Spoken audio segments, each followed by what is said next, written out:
Bengkulu adalah salah satu provinsi di Indonesia yang terletak di pesisir barat Pulau Sumatera. Bengkulu memiliki sejarah yang panjang dan kaya akan budaya dan tradisi. Salah satu aspek penting dalam sejarah Bengkulu adalah masuk dan berkembangnya agama Islam di wilayah ini. Islam tercatat sebagai agama resmi pertama yang masuk ke Bengkulu, sekitar abad ke-16.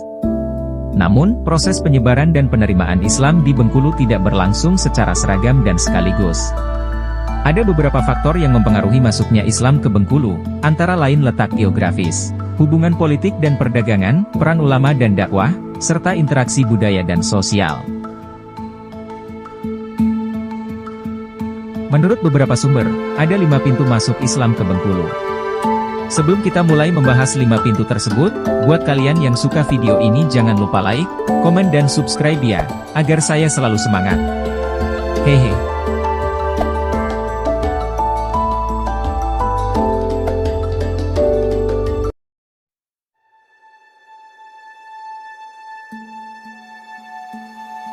Pintu pertama masuknya Islam di Bengkulu yaitu Kerajaan Sungai Serut.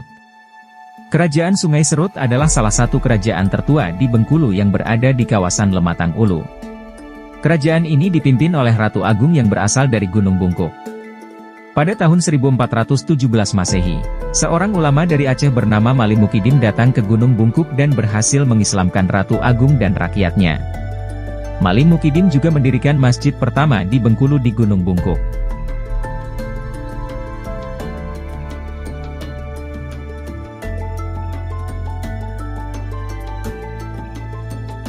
Berikutnya Kerajaan Rejang. Kerajaan Rejang adalah kerajaan yang berada di wilayah Rejang Lebong. Kerajaan ini memiliki hubungan baik dengan Kesultanan Palembang. Pada pertengahan abad ke-17, Sultan Muzaffar Shah dari Palembang menikahi putri Serindang Bulan dari Rejang. Melalui perkawinan ini, Islam mulai masuk dan berkembang di tanah Rejang.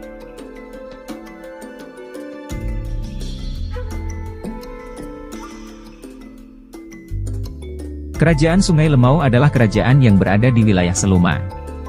Kerajaan ini memiliki hubungan dekat dengan Kerajaan Pagaruyung di Minangkabau. Pada abad ke-17, Bagindo Maharajo Sakti dari Pagaruyung datang ke Sungai Lemau dan menikahi putri raja setempat. Bagindo Maharajo Sakti membawa pengaruh Islam dari Minangkabau ke Sungai Lemau.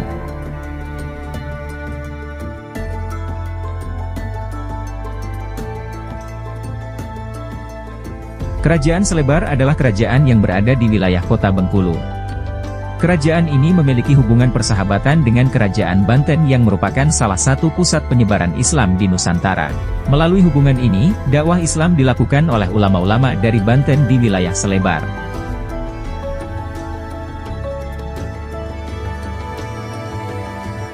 Kerajaan Mukomuko adalah kerajaan yang berada di wilayah Mukomuko. Kerajaan ini awalnya merupakan bagian dari Kerajaan Indrapura di pesisir selatan Sumatera Barat.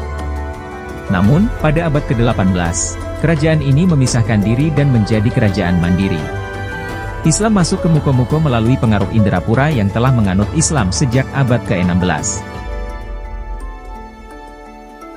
Masuknya Islam ke Bengkulu membawa dampak positif bagi masyarakat dan budaya setempat. Beberapa dampak yang dapat dilihat adalah: pertama, meningkatnya kesadaran beragama dan ibadah di kalangan masyarakat Bengkulu. Hal ini terlihat dari banyaknya masjid dan mushola yang dibangun di berbagai wilayah. Kedua, munculnya tokoh-tokoh ulama dan pemimpin yang berperan dalam menyebarkan dan mempertahankan Islam di Bengkulu. Beberapa contohnya adalah Tuan Junjungan, Tuan Guru, Tuan Syekh, Tuan Tapa, dan lain-lain. Ketiga, terjadinya integrasi dan harmoni antara Islam dan budaya lokal Bengkulu. Hal ini terlihat dari adanya unsur-unsur Islam dalam tradisi dan seni rakyat Bengkulu, seperti tabut, debus, saman, gandai, dan lain-lain. Keempat, meningkatnya peran dan kedudukan perempuan dalam masyarakat Bengkulu.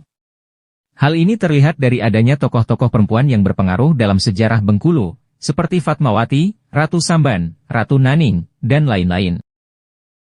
Islam adalah agama mayoritas di Bengkulu dengan persentase sekitar 97% dari total penduduk. Islam telah masuk dan berkembang di Bengkulu sejak abad ke-16 melalui 5 pintu masuk yang berbeda.